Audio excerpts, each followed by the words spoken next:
लोचनिया ललचाए देवो रूप रसिया मंडलाचार्य चक्रचूड़ामणि विद्यावाचस्पति दश दिगंत विजयी श्री भागवत प्रतिपद मणिवर भावांश भूषिता मूर्ति पदवाक्य प्रमाण पारावार पारीण भक्ति मार्गाद्य मार्तंड षड्दर्शन व्याख्यान सिंहासनाधीश्वर श्री राजाधिराज शुद्धाद्वैत पुष्टि मार्ग प्रवर्तक आचार्य वर्य जगद्गुरु श्रीमद वल्लभाचार्य महाप्रभु विजय केतराम विजय केतराम।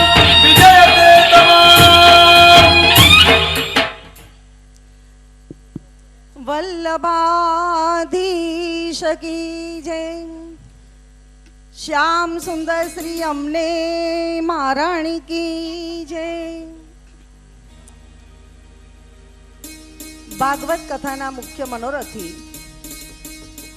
परम भगवदीय श्री कमलेशभाई तथा टीनाबेन शाह, सह मनोरथी नैनाबेन सुकीर्तिभाई परीख, परम भगवदीय समीरभाई તેમજ ઉર્મિલાબેન,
મનોરથી પરિવારને નમ્ર નિવેદન, તેઓ સ્ટેજ પર આવી ભાગવતજીનું પૂજન કરશે તેમજ માલાજી અર્પણ કરશે.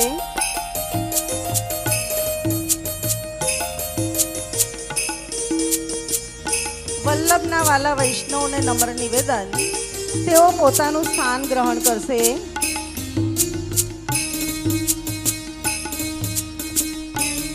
ભાગવત પોથીના મુખ્ય મનોરથી પરમ ભગવદીય શ્રી કમલેશભાઈ તથા ટીનાબેન ભાગવતજીનું પૂજન કરશે, માળાજી અર્પણ કરશે. સહમનોરથી નૈનાબેન સુકીર્તિભાઈ પરીખ પરિવાર માલાજી અર્પણ કરશે, પૂજન કરશે. પરમ ભગવદીય શ્રી ડાયાભાઈ ડી ગજ્જર હસ્તે સમીરભાઈ માળાજી અર્પણ કરશે.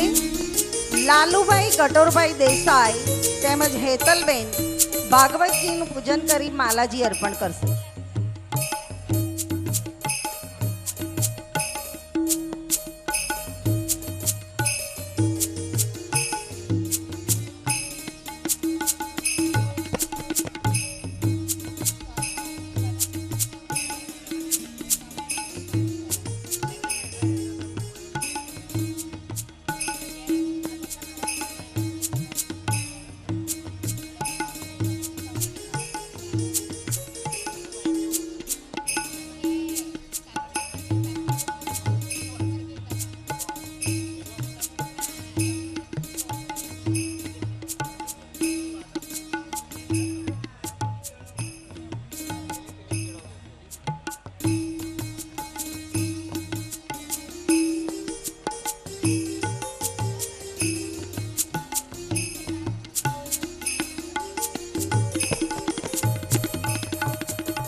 એક અગત્યની જાહેરાત સર્વ વૈષ્ણવને જણાવતા આનંદ થાય છે કે આયુષ્યમાન કાર્ડ માટે આગળ કાર્યાલય પર સંપર્ક કરવો.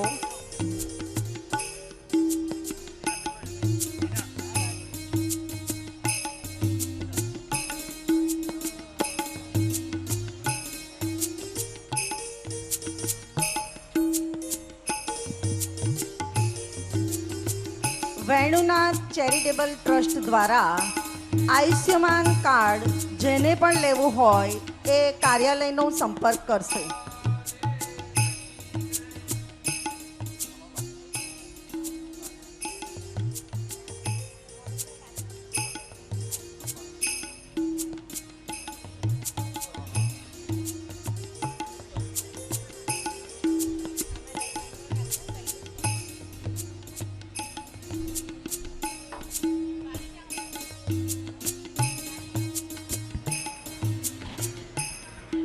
સમીરભાઈને નમ્ર નિવેદન, તેઓ વલ્લભને માળાજી અર્પણ કરશે. લાલુભાઈ કટોરભાઈ દેસાઈ માળાજી અર્પણ કરશે. ઉર્મિલાબેન તેમજ હેતલબેનને નમ્ર નિવેદન, તેઓ વહુજીને માળાજી અર્પણ કરશે.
મનોરથી તેમજ સમનોરથીને પોતાનું સ્થાન ગ્રહણ કરવા વિનંતી. ભાગવત ગુણગાથાનો આનંદમય દ્વિતીય દિવસ. ગઈકાલે આપણે શ્રવણ કર્યું. ભાગવત શ્રી કૃષ્ણનું સાક્ષાત વાંગમય સ્વરૂપ છે. જગત અને ઈશ્વર, જીવ અને જગત, જીવ અને ઈશ્વરનું જ્ઞાન ભાગવતમાંથી મળે છે. કથા શ્રવણ પરમાત્માના દર્શન કરાવે છે. ત્યારે આવો પૂજ્યપાદ ગોસ્વામી 108 શ્રી હરિરાયજી મહોદય શ્રીની વાણી દ્વારા ભાગવત રૂપી ભગીરથીમાં ડૂબકી મારી જીવનને ધન્ય બનાવીએ અને શરૂઆત કરીએ મંગલાચરણથી. મંગલાચરણ માટે આતુર એવો આપણો આશ્રય મિતેશભાઈ મોદી.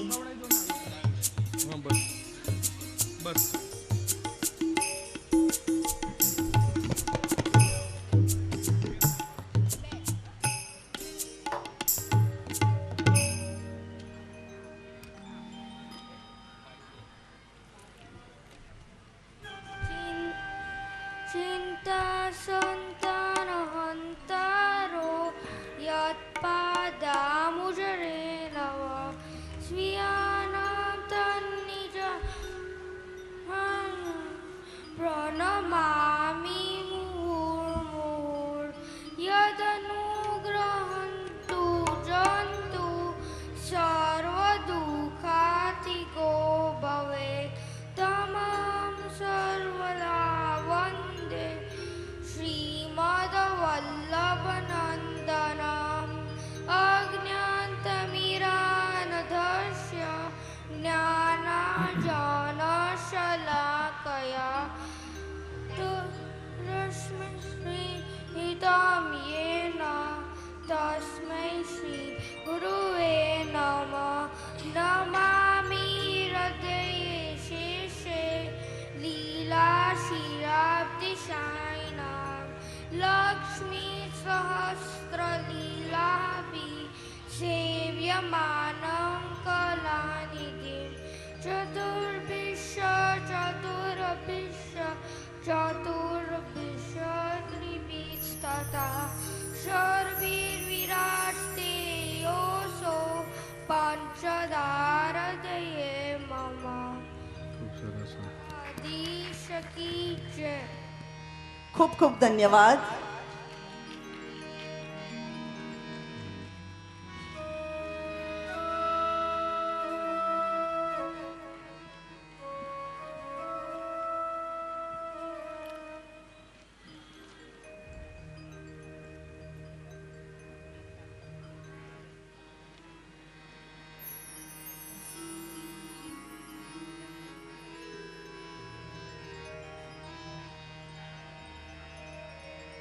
श्रीमद् वल्लभाधीश की जय.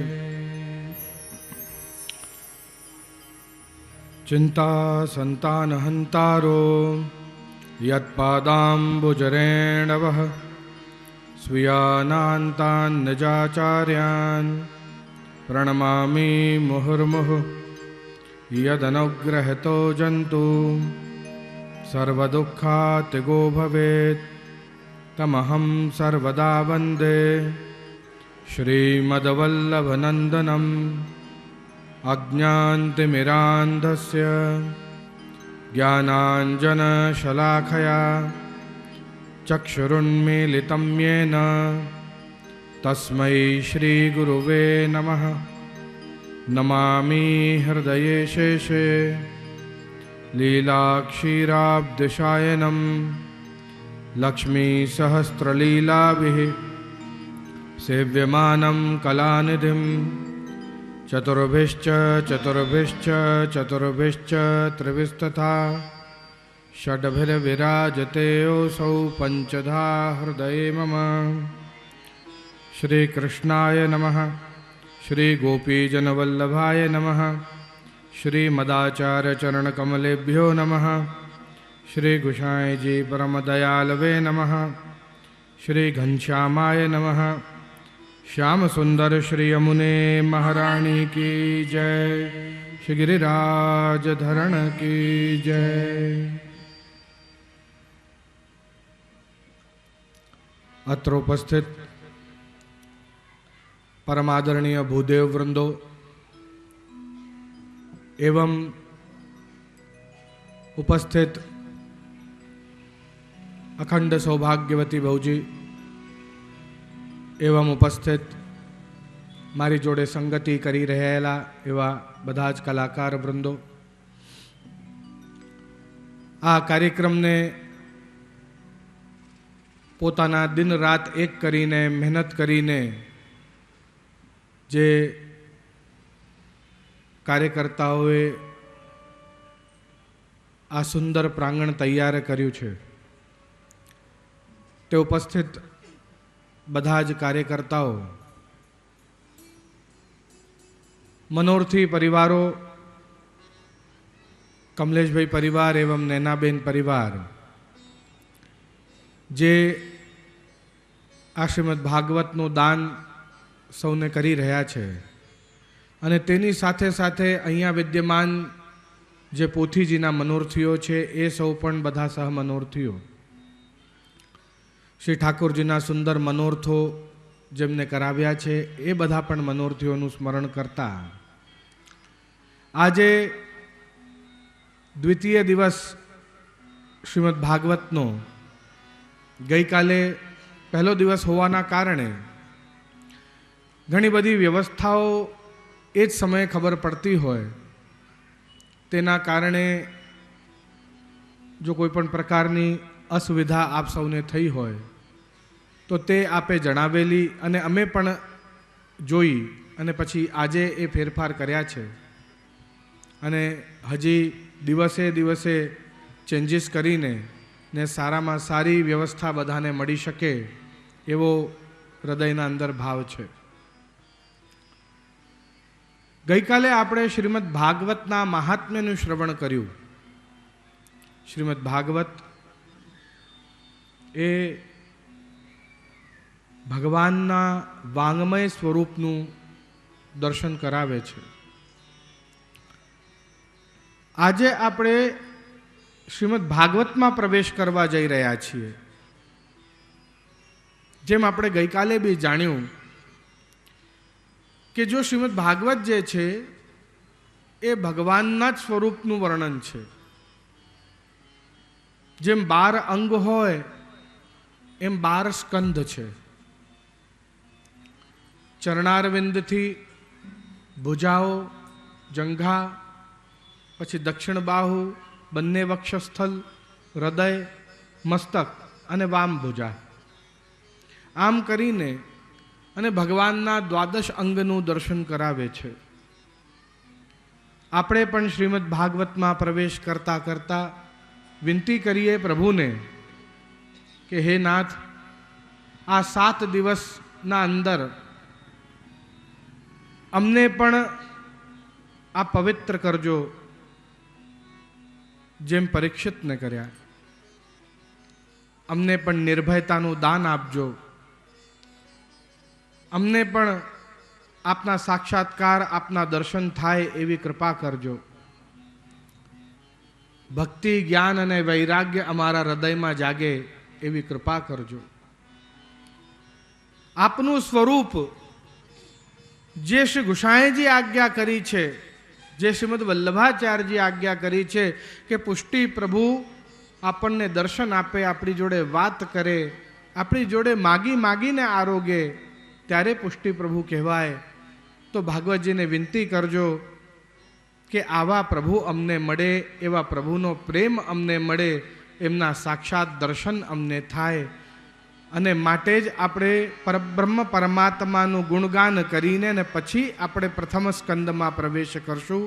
તો આવો બે ઘડી પ્રભુનું નામ લઈએ. વારી જાઉં રે સુંદર શ્યામ તમારા લટકાની, વારી જાઉં રે ગિરિધર લાલ,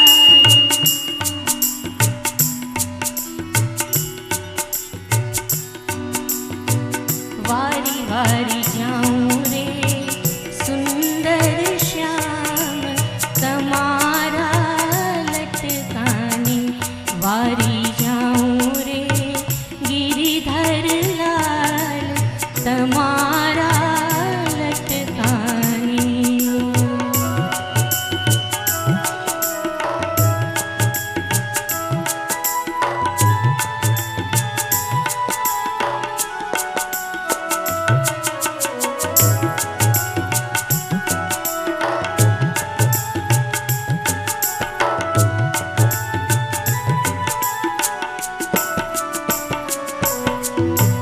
પીળા પીતાંબર પરવાટ વાળી, ઓઢા પરના સાર રે,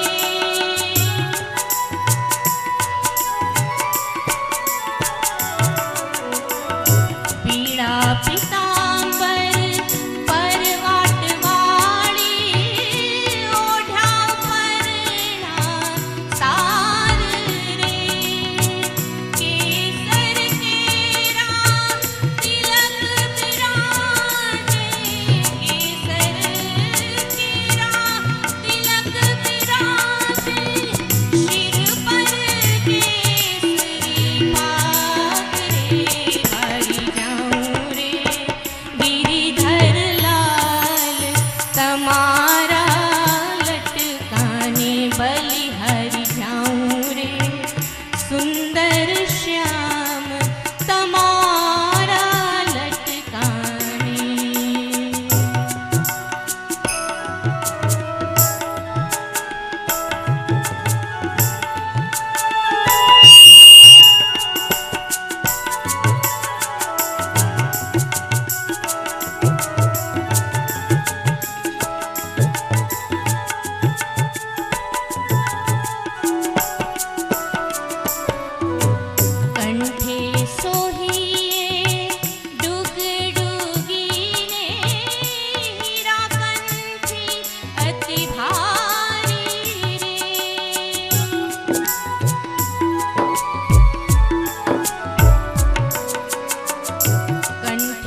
તમારા લટકાને વારી વારી જાઉં રે સુંદર શ્યામ તમારા લટકાને.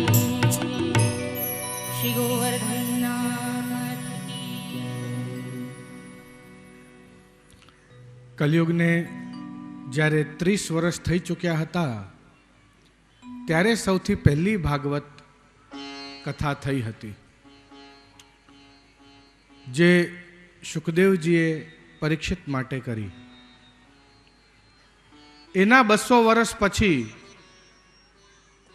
બીજી ભાગવત થઈ, જે ગૌકર્ણે ધુંધકારી માટે કરી. અને એના 30 વર્ષ પછી સૂતજીએ શૌનક આદિ માટે શ્રીમદ ભાગવત. એ પછી ક્રમ ચાલતો ગયો શ્રીમદ ભાગવતનો, અને અત્યાર સુધી પરબ્રહ્મ પરમાત્માના ગુણગાન અખિલ બ્રહ્માંડમાં કોઈ રૂપમાં કરતું જ હોય છે.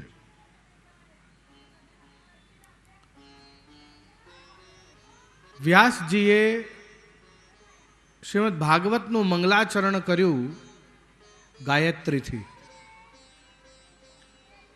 યત્રાદિકૃત્ય ગાયત્રી આમ કહેવાય છે. પણ આનો પહેલો શ્લોકમાં કોઈ જગ્યાએ ઓમ ભૂર્ભુવસ્વ તત્સવિતુર્વરેણ્યમ એવું આવતું નથી.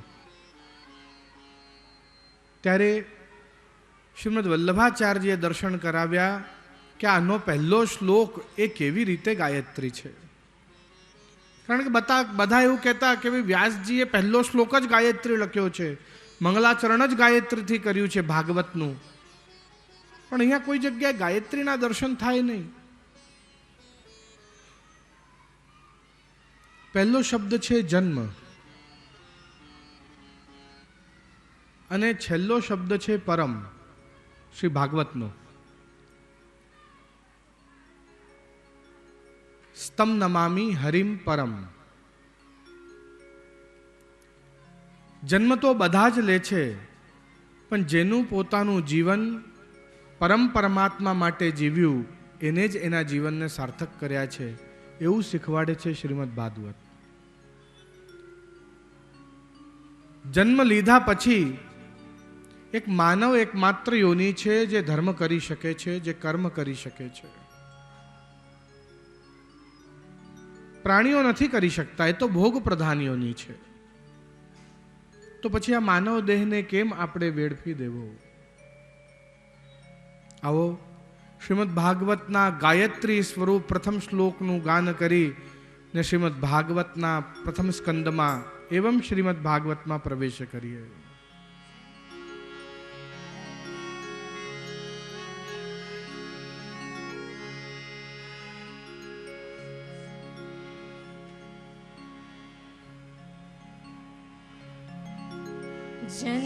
जन्माधस्य यतोऽन्वयादि तरकश्चार्थश्वभिज्ञस्वराट् तेने ब्रह्महृदाय आदिकवये मुह्यन्ति तेजो वारी मृदां यथा विनिमयो यत्र त्रिसर्गो मृषा धाम्ना स्वेन सदा निरस्ति कुहकं सत्यं परं धीमहि. બોલવાનું છે સત્યમ પરમ ધીમહિ. સત્યમ પરમ ધીમહિ. 3 ભાગમાં વિભાજિત કર્યો આ પ્રથમ સ્કંદને શ્રીમદ વલ્લભાચાર્યજીએ. પહેલું હીનાધિકાર, બીજું मध्यमाधिकार અને ત્રીજું उत्तमाधिकार। हीनाधिकार का अर्थ ये नहीं है कि वो बहुत छोटा या बहुत बुरा है, पर हीनाधिकार એટલે મધ્યમ કરતા થોડોક ઓછો। કોણે રાખ્યા હીનાધિકારીમાં? વક્તા અને શ્રોતા। વક્તાની અંદર સૂતજીને રાખ્યા અને શ્રોતાની અંદર શૌનકાદિને। કેમ? કારણ કે સૂતજીની વ્યાવૃત્તિ હતી કથા કરવું, એટલે એમને હીનાધિકારીમાં રાખ્યા। જે શૌનકાદિ, જે શ્રોતાઓ, જે ઋષિઓ હતા શૌનકાદિ, એમની આસક્તિ યજ્ઞમાં હતી ને યજ્ઞની પૂર્ણાહુતિ સમયે એમને ભાગવત કથા રાખી હતી। એમને ભાગવત કથામાં આસક્તિ નહોતી, એટલે એમને પણ ઉત્તમ શ્રોતા ના ગણ્યા। જેમને ભાગવત રચી, જેમને લખી, એમને પણ ઉત્તમ ના ગણ્યા। એવા વ્યાસજીને પણ મધ્યમ જ ગણ્યા। અહીંયા નારદજી વક્તા છે અને વ્યાસજી શ્રોતા છે। નારદજી ભાગવત સંભળાવી રહ્યા છે વ્યાસજીને, વ્યાસજી લખી રહ્યા છે। એ પણ મધ્યમ વક્તા અને મધ્યમ શ્રોતા છે। ઉત્તમમાં સુખદેવજી અને પરીક્ષિતને ગણ્યા, કારણ કે એમને સંપૂર્ણ વૈરાગ્ય જાગૃત થયું છે। બીજા કોઈની ચિંતા કર્યા વિના માત્ર અને માત્ર જીવ આ બ્રહ્મને કેવી રીતે મળે, કોઈ પણ લૌકિક વસ્તુ, લૌકિક સંબંધીઓ, લૌકિક પદાર્થોની ચિંતા કર્યા વિના એક બોલી રહ્યો છે અને એક સાંભળી રહ્યો છે। કહેવાય ને, શ્રી ગોસાઈજી શ્રીઅંગ પર અત્તર ધારણ કરીને ઠાકોરજીની સેવામાં જતા તો માર્ગમાં જેટલા લોકોને એ સુંદર પરફ્યુમ, સુંદર અત્તરની સુગંધ આવતી, એ બધાનો ઉદ્ધાર થઈ જતો। આ એના જેવું છે। સુખદેવજી બોલી રહ્યા છે, પરીક્ષિત સાંભળી રહ્યા છે, પણ ત્યાં બેઠા બીજા હજારો લોકો, એ બધાનો ઉદ્ધાર થઈ રહ્યું છે।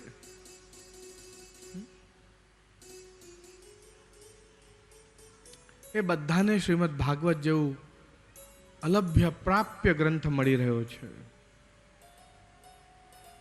વર્ણન મળે છે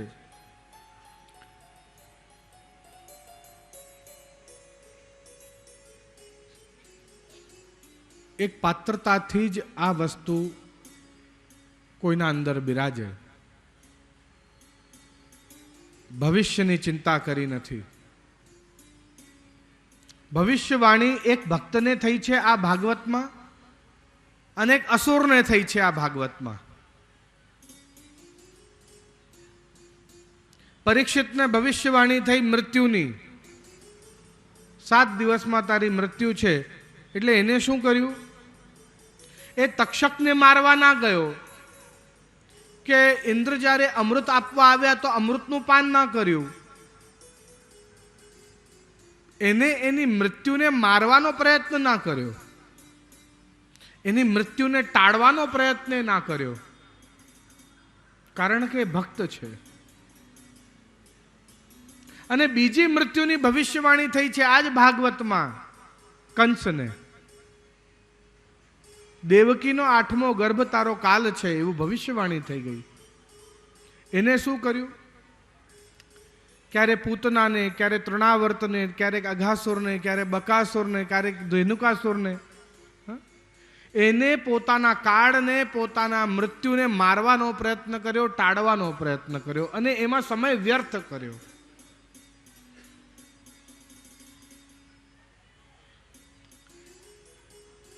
પરીક્ષિત નિર્ભય થયો છે, મૃત્યુને મારવા નથી માંગતો, મૃત્યુને ઉત્સવ બનાવવા માંગે છે।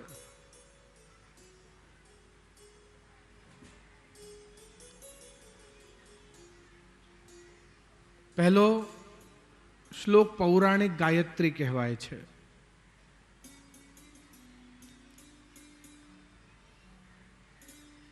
જન્માદ્યસ્ય યતોન્વયાદિ તરતશ્ચાર્થ્વ વિજ્ઞ સ્વરાટ.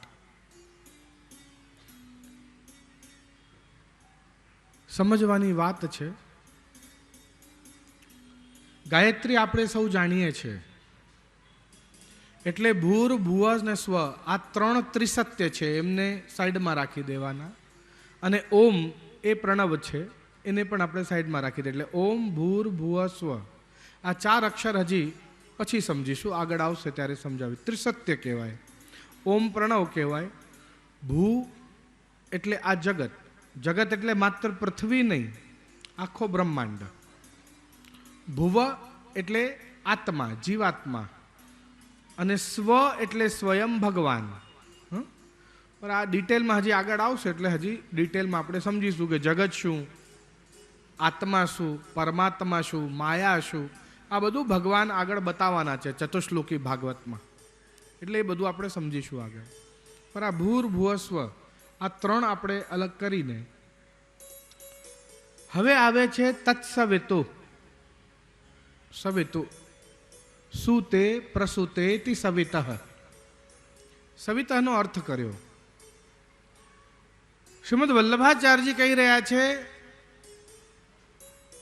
કે જે પ્રસૂતિ કરે એને સવિત કહેવાય. પ્રસૂતિ એટલે સૂતે પ્રસૂતે, પ્રસૂતિ એટલે ડિલિવરી કરવું. અને હવે સમજવાની વાત છે. આગળ લગાડ્યો જન્માદ્યસ્ય યતઃ. યતઃ શબ્દ આવે છે. એ જે યતઃ છે એ અવયવ છે. અવયવ એટલે જેમાંથી ક્યારે કાંઈ ઘટે નહીં એવો, એમાંથી કશું કાંઈ ઓછું ના થાય ક્યારે પણ.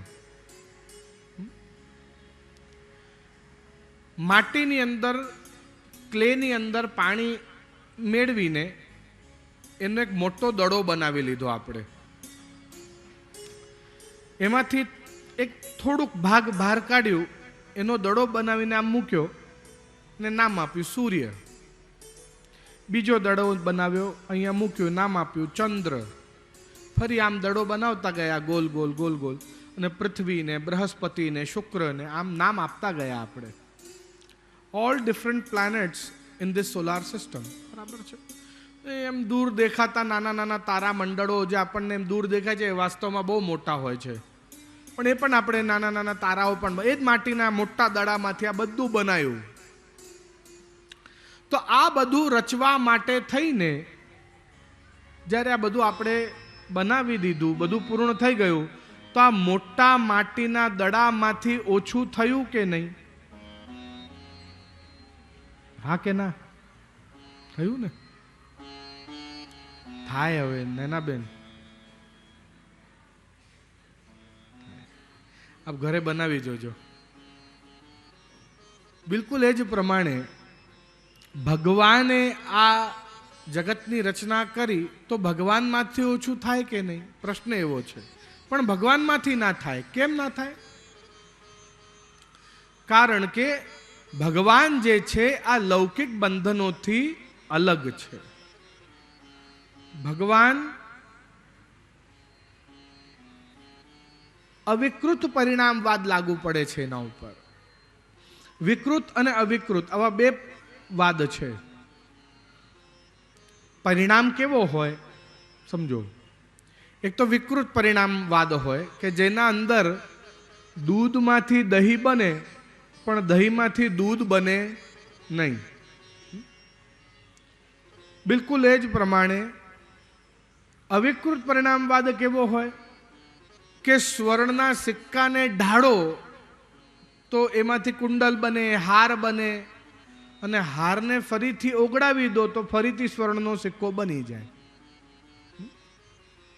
बिल्कुल एज प्रमाणे ब्रह्मवाद है कि भगवान में से जगत बनता है और जगत जब लय होता है तो वापस उसी प्रभु में लय हो जाता है. तो भगवान माथी काई ओछू थाय नहीं. ख्याल आवे छे? भगवान पूर्णमदः पूर्णमिदं पूर्णात् पूर्णमुदच्यते, वो अच्युत भगवान है. उसमें से कभी कुछ कम नहीं होता, उसमें कोई विकार नहीं है, उसमें कोई कमी नहीं है. એ સદા પૂર્ણ રહે છે, જેવી રીતે એક માં પૂર્ણ રહે છે. આપ સ્ત્રીઓ સૌ સદા પૂર્ણ રહો છો. કેવી રીતે? કે 9 મહિના ગર્ભમાં બાળક રાખી બાળકને જન્મ આપો, તે પછી આપને કોઈ કાન જતા રહ્યા કે હાથ જતું રહ્યું કે પગ જતા રહ્યા એવું થતું નથી. હા ને? અને બાળકને જન્મ આપો છો. માટે અહીંયા જન્માધ્યસ્ય યતઃ આમ શબ્દ વાપર્યો કે જેવી રીતે સ્ત્રીઓ બાળકોને જન્મ આપે છે, તે છતાં પોતાના અંશને બહાર કાઢે છે પોતાના પેટમાંથી, ગર્ભમાંથી, તો પણ સ્ત્રીમાંથી કાંઈ ઘટતું નથી, ઓછું થતું નથી. બિલકુલ એ જ પ્રમાણે ભગવાને આ જગતને જન્મ આપ્યો છે ને ભગવાનમાંથી કાંઈ ઓછું થતું નથી એમ કહ્યું. પ્રસૂતિ સાથે એટલે સવિતઃ શબ્દને પ્રસૂતિ સાથે સરખામણી કરી. સૂતે પ્રસૂતે તે સવિતઃ એમ કહ્યું. આગળ કહી રહ્યા છે કે હવે જો ભગવાને આ જગતની રચના કરી કાં તો ભગવાનમાંથી આ જગત બન્યો, તો ભગવાન અને જગતના વચ્ચેનો સંબંધ શું? આવો પ્રશ્ન ઊભો થાય.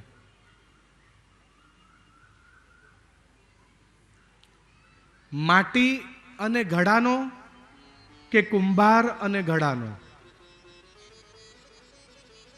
વિચારજો. ભગવાન અને જગત વચ્ચેનો સંબંધ શું? માટી અને ઘડાનો કે કુંભાર અને ઘડાનો?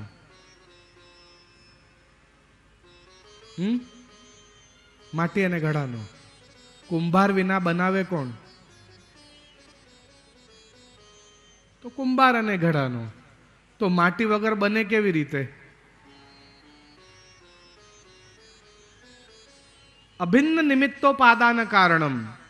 આ જગતનું નિમિત્ત અને ઉપાદાન બંને જ ભગવાન છે. એટલે આ જગત માટે, આ ઘડા માટે કુંભાર પણ ભગવાન છે ને માટી પણ ભગવાન છે. भगवान उस घड़े में माटी बनकर उस घड़े के साथ मिलकर और इस जगत को बनाता है, और कुंभार बनके इस जगत से अलग रहकर भी इस जगत को बनाता है. उस जगत में मिलकर भी मतलब इस जगत के कण कण में भी भगवान है, फिर भी इस जगत के नियम से अलग है. जैसे कुंभार है, वो घड़े के साथ मिल नहीं जाता है. तो જ્યારે આપણે એવું કહીએ કે જો ભગવાનને પણ શ્રાપ લાગ્યો, જો ભગવાનને પણ તીર લાગ્યો, કે ભગવાનને પણ રણ છોડીને ભાગવું પડ્યું, કે ભગવાનનો જન્મ જેલમાં થયો એટલે ભગવાનને જેલ પડી, જેલમાં જવું પડ્યું, આવા શબ્દો ભગવાનને લાગુ પડે નહીં. કેમ નહીં? કારણ કે કર્મોના ફલ ભગવાન ભોગતો નથી, ભગવાન કર્મોના ફલને આપે છે. કે પાછલા જન્મમાં ભગવાને કંઈ ખરાબ કર્મ કર્યા હશે એટલે ભગવાનને જેલ જવું પડ્યું, કે એવું ઘણા બધા કહેતા હોય છે. પણ આ એમનું અજ્ઞાન છે. વાસ્તવમાં भगवान क्या कह रहे हैं गीता में? न में कर्मा फले स्पृहा, मैं ना ही कर्मों को करता हूं, ना ही कर्मों के बंधनों में बंधता हूं, और ना ही कर्मों के फलों को भोगता हूं. गीता में स्पष्ट कहे छे भगवान, मैं कर्मों के फलों को देने वाला हूं, भोगने वाला नहीं हूं. तो पण जे अज्ञानी होय ए एक अज्ञानी बीजा अज्ञानी ने भ्रमित करे. आपणने ओछું જ્ઞાન હોય, બરાબર, અને કોક બીજા અન્ય માર્ગી હોય, આવ્યા હોય કે જો તમારો ભગવાન તો આવો છે, એને રણ છોડીને ભાગવું પડ્યું હતું. બોલો, ભગવાન આવા હોય કોઈ દિવસ? એવું કરીને આપણને ભ્રમિત કરે અને પછી આપણને કે જો અમારા ભગવાન તો આટલા સારા ને આટલા પરાક્રમી, એટલે તું તારું છોડીને મારું ભગવાન ભજ કે. અને આ ભ્રમિત કરતા હોય છે. આ ખોટી વાત છે. આપણે વાતથી અજ્ઞાન. મુચકુંદ રાજાએ જ્યારે અસુરોને કહ્યું, ભગવાન પાસેથી વરદાન માંગ્યો કે અસુરો સાથે યુદ્ધ લડું, આપની હું મદદ કરું, તો આ બધાએ મદદ કરી. ભગવાન પ્રસન્ન થયા મુચકુંદ રાજા ઉપર, કહ્યું વરદાન માંગ, કે હવે હું થાકી બહુ ગયો છું એટલે મને સૂઈ જવાનું મળે ને કોઈ મને જગાડે ભસ્મ થઈ જાય. સૂઈ જવું એ વરદાન ના હોય, કારણ કે સૂઈ જવું એટલે આળસ હોય ને આળસ વરદાન ના કહેવાય.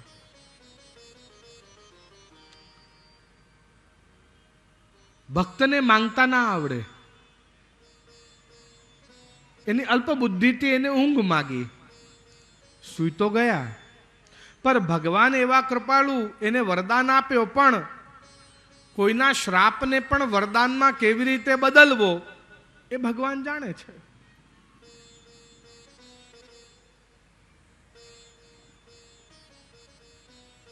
એને વરદાન માંગ્યો છે ને કે જે જગાડે ભસ્મ થઈ જાય, તો ચાલ આની પાસે હું કાલ યવનને ભસ્મ કરાવડાવું. તો એની ઊંઘ પણ વરદાન બની જશે, એનું આળસ પણ વરદાન બની જશે. તો ભગવાનની કૃપા છે. આમ દરેક વસ્તુ પાછળના કારણ છે. ભગવાન જેલમાં શું કામ પધાર્યા એની પાછળ બી કારણ છે. શ્રીમદ વલ્લભાચાર્યજી તો કહે છે કે આ 16,000 ગોપીઓ હતી જ નહીં. આ બધા લોકો જે વાત કરે છે કે આ પર સ્ત્રીઓ સાથે રમણ કર્યો ભગવાને, તો આવા થોડા હોય ભગવાન કોઈ. वल्लभाचार्य जी तो એવું કહે છે कि अपने शरीर में 16,000 नाड़ियां हैं, वो नाड़ियां ही भगवान की पत्नियां हैं. एक एक नाड़ी जिसमें रक्त बहता है, वो सारी नाड़ियों से, उन सब हर एक अंग से भगवान की चरणों की सेवा कर.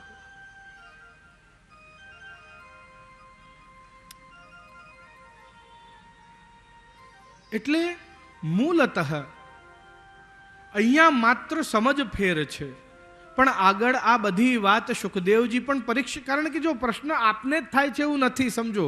આ પરમ ભક્ત પરીક્ષિતને આ બધા પ્રશ્ન થયા છે. 13 પ્રશ્ન કરશે દશમ સ્કંદના પ્રારંભમાં. આટલા બધા પ્રશ્ન એક સાથે કોઈએ નથી પૂછ્યા એ ભાગવત કથામાં એ 7 દિવસ દરમિયાન. પરીક્ષિતે એક જ સાથે 13 પ્રશ્ન કર્યા છે. જ્યારે દશમ સ્કંદ શરૂ થશે ને ત્યારે આ દેવકીના ગર્ભમાં કેવી રીતે જન્મ લીધો, પરબ્રહ્મ પરમાત્મા થઈને ગર્ભમાંથી જન્મ લે સાધારણ બાળકની જેમ, 16 કલાથી પ્રકટ થયા પરબ્રહ્મ સ્વયં પધાર્યા ભૂતલ પર, તો સાધારણ જન્મ લીધો.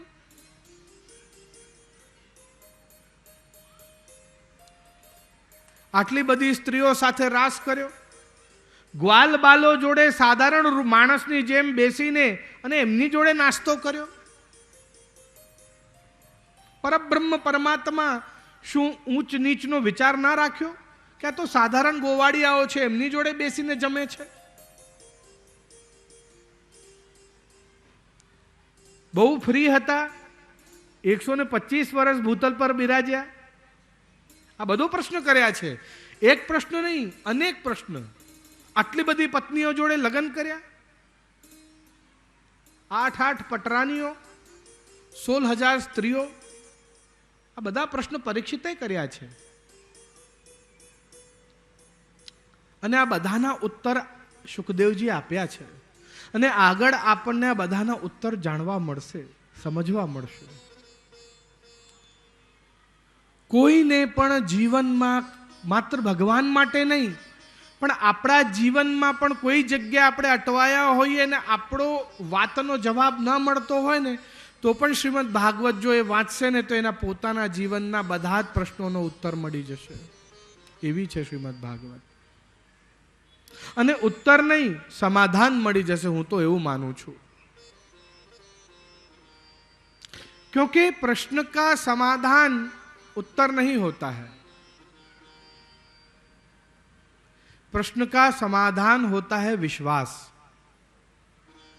आज जो उत्तर मिला है उस उत्तर पर विश्वास. एक नानो बाळक होय, पिता पासे जाए ने એને કે મને પ્લે સ્ટેશન જોઈએ છે રમવા માટે. એટલે પિતા એવું કે તું સારા ટકા લઈ આવ, 2 મહિના પછી તારી એક્ઝામ છે, સારા ટકા લઈ આવ, તને અપાઈ દઈશ. જો એને પિતા ઉપર વિશ્વાસ, એના શબ્દો પર, એના ઉત્તર પર વિશ્વાસ ના હોય એટલે સામે બીજો પ્રશ્ન કરે પિતાને, નહીં કમલેશભાઈ? નહીં? કેટલા ટકા લાવવા પડશે મારે? સારા ટકા એટલે પ્લીઝ બી પ્રિસાઇઝ, કેટલા ટકા લાવવા પડશે? હા ને? કારણ કે એને પિતાની વાણી પર શંકા છે કે મને અપાવશે. શંકા હોય એટલે સમાધાન ન થાય, શ્રદ્ધા રાખવી પડે. બરાબર છે ને? ગુરુના વચનો પર શ્રદ્ધા રાખી પરીક્ષિતે. ગુરુએ કહ્યું, જ્યારે આગળ આવશે, ગુરુએ કહ્યું કે તું 7 દિવસ સુધી આ 3 વસ્તુ ભૂલી જા. જો ભૂલી જઈશ તો તું શ્રાપિતમાંથી સમર્પિત બની જઈશ. અને ગુરુના વચનો પર વિશ્વાસ રાખ્યો તો વાસ્તવમાં એને 7મા દિવસે ભગવાન મળી ગયા. અને ત્યાં જો શંકા કરી હોત તો ના મળત. સંભવ જ નથી.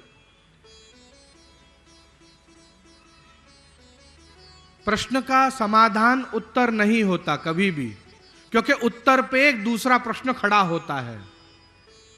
प्रश्न का समाधान होता है श्रद्धा. जो उत्तर मिला उस उत्तर पर हमारी श्रद्धा, विश्वास કે ના કહ્યું છે ને, મમ્મીએ કહ્યું છે તો આપશે જ, વિશ્વાસ. તો અહીંયા આ જગતનું નિર્માણ કરનારા પ્રભુ છે. તેને બ્રહ્મ હૃદય આદિ કવયે. આદિ કવિ વેદ પરંપરાના આદિ કવિનું વાત કરે છે. અહીંયા લોક પરંપરાના આદિ કવિ છે વાલ્મીકીજી. વેદ પરંપરાના આદિ કવિ છે બ્રહ્માજી, જેમને 4 વેદ લખ્યા, સૌથી પ્રાચીન ગ્રંથની રચના કરી. અને એમના હૃદયની અંદર પણ ભગવાને પોતાના સ્વરૂપને સ્થાપિત કર્યો, ત્યારે એમને આ જ્ઞાન મળ્યો. કહી રહ્યા છે આગળ, તેજો વારી મૃદામ યથા વિનિમયો यत्र त्रिसर्गो मृषा. जैसे सीप में हमें चांदी होने का भ्रम होता है, जैसे गर्मी के समय रास्ते पर या रण में पानी होने का, जल होने का भ्रम होता है, बिल्कुल उसी प्रकार भगवान में दोष होने का भ्रम होता है. वास्तव में भगवान में दोष नहीं है, भगवान में कमी नहीं है, पर वो हमारी अल्प दृष्टि के कारण हमको ऐसा लगता है कि भगवान दोष वाला है. હું ઉદાહરણ આપતો હોઉં છું. ઘણી બધી વખતે એક કવિએ ભગવાનમાં દોષ જોયો ને ભગવાનને કહ્યું કે હે પ્રભુ, આપને સૃષ્ટિની રચના કરતા ના આવડ્યું. આટલા કોમળ કમજોર વેલ ઉપર આપે તરબૂજ ઉગાડ્યા અને આટલા મોટા વૃક્ષ ઉપર નાની નાની ટેટી ઉગાડી. ટેટીનો અથાણો બનાવો છો ને ઘણા બધા, ઠાકોરજીને ભોગ ધરો છો. એ જ સમયે એક ટેટી આવીને એના માથે પડી, એટલે પછી એને ભગવાનને કહ્યું કે ના, સારું કર્યું પ્રભુ કે અહીંયા તરબૂજ નતા ઉગાડ્યા. એટલે પહેલા તો એક વખત તો એને દોષ જોઈ લીધો ને ભગવાનમાં. કહેવાનો અર્થ એમ છે, આપણે ભગવાનની વ્યવસ્થાને પ્રશ્ન ઊભો કરતા હોઈએ છીએ. અરે પ્રભુ, આટલા બધા ગરીબ બનાયા જ શું કામ? બધાને પૈસાવાળા બનાયા હોત તો કેટલું સારું. પણ ભાઈ પછી આ રોડ કોણ બનાવે? બધા પૈસાવાળા હોય તો ઘર કોણ બાંધે? અને આ આખા જગતની વ્યવસ્થાને સંભાળવા માટે જ ભગવાને બધાને એવા બનાવ્યા છે. धनवान होना, गरीब होना, युवान होना, वृद्ध होना, बलवान होना, कृश होना, ये सारे शरीर के गुण हैं. आत्मा का इससे कोई लेना देना नहीं है. आत्मा तो हमेशा धनवान रहती है, वो तो भगवान का अंश है, उसको कोई फर्क नहीं पड़ता. कही रहा है अभिन्न निमित्तोपादान कारणम. आ जगतનું નિમિત્ત અને ઉપાદાન બધું ભગવાન જ છે. એ અચ્યુત છે, નિર્દોષ છે, પૂર્ણ છે, સત્ય છે, એ જ પરબ્રહ્મ છે. અહીંયા જન્માદ્યસ્યને તત્સવિતુ, પરમ શબ્દને વરેણ્યમ, સત્યમ શબ્દને ભર્ગઃ, સ્વરાટ શબ્દને દેવસ્ય, તેને બ્રહ્મ હૃદય આદિ કવયેને ધિયો યોનઃ પ્રચોદયાત અને ધીમહી ને ધીમહી. આવી રીતે આખી ગાયત્રીને આ પ્રથમ શ્લોકની અંદર જે છે એ વર્ણન કરવામાં આવે છે કે જેનું પ્રારંભ ગાયત્રીથી થાય છે એવું જ સુંદર આ શ્રીમદ ભાગવત મહાપુરાણ છે. સત્યમ પરમ ધીમહી, કે જેનું વર્ણન ગાયત્રીમાં થાય છે એવા પરમ પિતા, એવા પરમ પુરુષ, એવા પરબ્રહ્મ પરમાત્માનું હું ધ્યાન ધરું છું, એવા પરમ સત્યનું હું ધ્યાન ધરું છું. એટલે શ્રીમદ વલ્લભાચાર્યજી પ્રમાણે ગાયત્રી દેવી તો ખરી જ, એમાં કોઈ ના નથી, પણ વાસ્તવમાં ગાયત્રી પણ પરબ્રહ્મ પરમાત્માનું જ સ્વરૂપ છે, શ્રી હરિનું જ સ્વરૂપ છે. પ્રાચીન આચાર્યો એવું કહેતા કે આ જગતમાં જેટલા પણ મંત્રો છે ને એ બધા બીજા દેવતાના તમને લાગતા હોય છે, પણ વાસ્તવમાં એ બધા જ મંત્રો કૃષ્ણના છે, બધું કૃષ્ણનું જ વર્ણન કરતા હોય છે. અમે નાના બાળકો, અમને ખબર ના પડે એટલે વડીલો અમને ઉદાહરણ આપતા, ત્ર્યંબકમ યજામહે સુગંધિમ પુષ્ટિવર્ધનમ. આ તમે શિવજીનું વર્ણન કરો છો મહામૃત્યુંજય મંત્રમાં, નહીં? તમે કહીએ કે હા તો શિવજીનું જ મંત્ર છે ને, ત્યારે એ કહેતા કે ના, એવું નથી. જેની 3 અંબા છે, ત્ર્યંબકમ, 3 અંબા એટલે 3 માં છે જેની, રોહિણી, દેવકી ને યશોદા, ખરી? એવા પુષ્ટિનું વર્ધન કરનારા ભગવાન શ્રી કૃષ્ણ, સુગંધિમ પુષ્ટિવર્ધનમ. બરાબર? તો આ પણ કૃષ્ણનું જ મંત્ર છે. તમે કોઈ પણ મંત્ર જોઈ લો તો ત્યાં કૃષ્ણ તો હશે જ, કૃષ્ણ વગર તો આગળ વધાય જ નહીં, એવું કહેતા અમારા વડીલો. કારણ કે એ જ પરમપિતા છે, એ જ પરમાત્મા છે. વર્ણન મળી રહ્યું છે, કપટ રહિત ધર્મનું નિર્દોષ કરે છે શ્રીમદ ભાગવત. ધર્મ એટલે શું?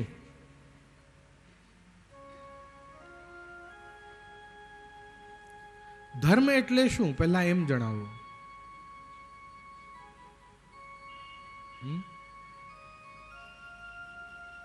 મિતેશભાઈ, આપની માટે ધર્મ એટલે શું?